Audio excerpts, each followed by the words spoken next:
बोलिए विष्णु भगवान की सूत जी महाराज बताते हैं, सारे लोग वहाँ बैठे, सूत जी वेद व्यास जी ही महाराज हैं, बैठे हुए हैं सारे लोग।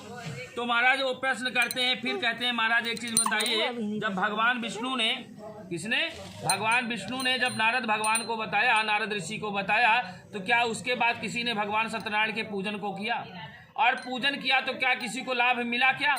इस प्रकार का जब वो प्रश्न करते हैं तो बता रहे हैं, कह रहे हैं, कहते हैं कि हे द्विजों, जो वहाँ पे बैठे हुए सभा लगी हुई थी ना, सब उसमें बैठे हुए, तो कहते हैं हे द्विजों, मैं अब पूर्व काल में जिन लोगों ने सत्यनारायण के पूजन को भली भांति किया था, विस्तार पूर्वक कहूँगा। रमणीय काशीपुर नामक नगर था एक, उसी में जो है ब्राह्मण महाराज रहते थे, और ब्राह्मण महाराज बहुत गरीब ब्राह्मण थे, किसी प्रकार से अपना भरण पोषण करके जो है अपने बच्चों का भरण पोषण करते थे। एक दिन क्या होता है, उनके घर में खाने पीने का नहीं था, बड़े दुखी थे मन में, और मन में जब दुखी है तो कहाँ जा रहे हैं, मांगने के लिए कुछ जा रहे थे, बड़े दुखी थे। भगवान को दया आ गई, किसको, भगवान विष्णु को। भगवान ने क्या किया, एक साधु का रूप बनाया। किसका रूप धारण किया, साधु का भेष बनाया, और महाराज आ गए सामने।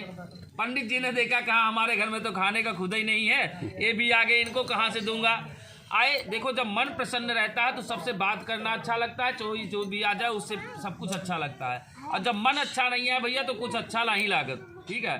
तो इस प्रकार से जो है मन खिन्न था उनका, तो उन्होंने कहा महाराज मेरे पास कुछ देने का नहीं है, मेरे पास एक दरिद्रता ही मेरी पूंजी है, मेरे पास दरिद्रता ही मेरी पूंजी है, और इस दरिद्रता को लेना चाहते हो तो आप ले लो, और मेरे पास कुछ है वो नहीं। कहा महाराज मेरे पास कुछ भी नहीं है, और मैं दरिद्र ब्राह्मण हूँ, अगर इस दरिद्रता को दूर करने का उपाय कोई जानते हो तो ठीक है, नहीं तो आप अपने स्थान को जाइए, महाराज हमारे पास तो कुछ है नहीं देने का। भगवान ने कहा देखिए, कोई भी चीज देखो इस प्रकार सोचने से तो होगी नहीं, इसलिए आपको उसके लिए क्या करना पड़ेगा, कर्म करना पड़ेगा। कहा कर्म करो, कहा महाराज क्या करूं, कहा कर्म ये करना पड़ेगा कि आप भगवान सत्यनारायण का पूजन करा लो। कहा बहुत बढ़िया बात कर रहे हो महाराज, घर में खाने का नहीं है, 2 रुपए है नहीं, अब बता रहे हो कि महाराज कहाँ से मैं पूजन करा लूंगा, मेरे पास तो कुछ है ही नहीं। भगवान ने कहा कि देखिए, भगवान रूपी जो साधु महात्मा थे उन्होंने कहा देखिए, कोई भी चीज जब तक आप सोचोगे नहीं तब तक होगा नहीं, सोचने से ही मन उस तरफ जाता है और आपका कार्य होता है। तो कहा कि आप जो है भगवान सत्यनारायण के विषय में सोच करके और उनके पूजन के लिए आप आगे तो बढ़िए, सारा काम भगवान स्वयं अपना काम है वो करवा लेंगे। कहा ठीक है।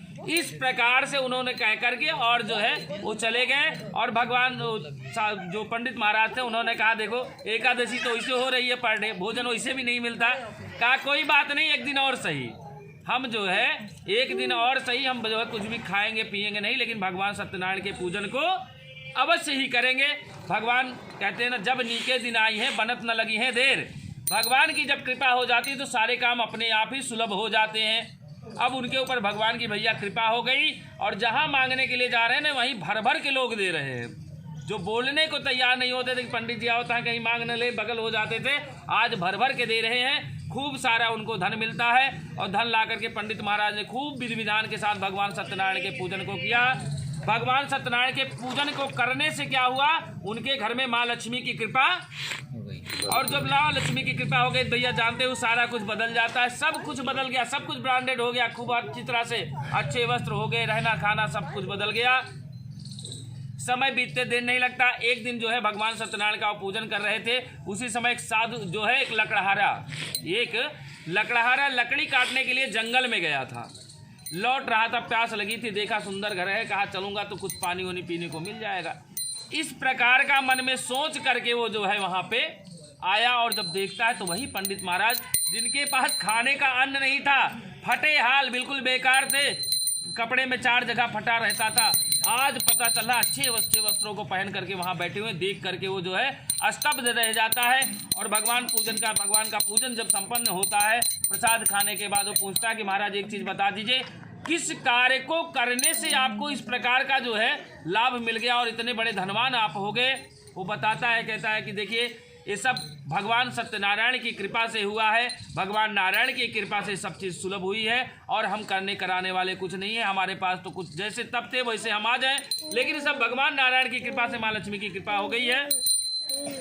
जब इस प्रकार वो सुनता है तो उसके बाद लकड़हारा कहता है महाराज हमें भी बता दीजिए किस प्रकार से पूजा पाठ को करना चाहिए। सारा विधि विधान पंडित महाराज ने उनको बता दिया, और जब बता दिया तो क्या करते हैं, वो लकड़हारा भी लकड़ी काटने के लिए जाता है, और संयोग से क्या मिलता है, उसे चंदन की लकड़ी मिलती है। जब काटने के लिए गया तो संयोग से उसे चंदन की लकड़ी मिलती है, और जब ले करके यहाँ आता है तो कहाँ पे, जब यहाँ पर ले करके आता है बाजार में बेचने के लिए जाता है, तो शहर से आया हुआ साहूकार दूने दामों में उसको खरीद लेता है।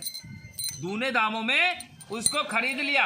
जब कहते हैं जब नीके दिन आई है बनत न लगी है देर, दोनों काम संपन्न हो गया। बढ़िया से विधि विधान के साथ उस जो है लकड़हारे ने जो है पूजन किया, और पूजन करने के प्रभाव से जब तक पंडित महाराज और उस लकड़हारे जब तक इस धरती पर रहे, सभी सुखों का उपभोग किया। अंत में कहाँ गए, वैकुंठ धाम। स्कंद पुराणे रेवाखंडे श्री सत्यनारायण कथायाम द्वितीय अध्याय वृंदावन बिहारी लाल की, बोलिए विष्णु भगवान की।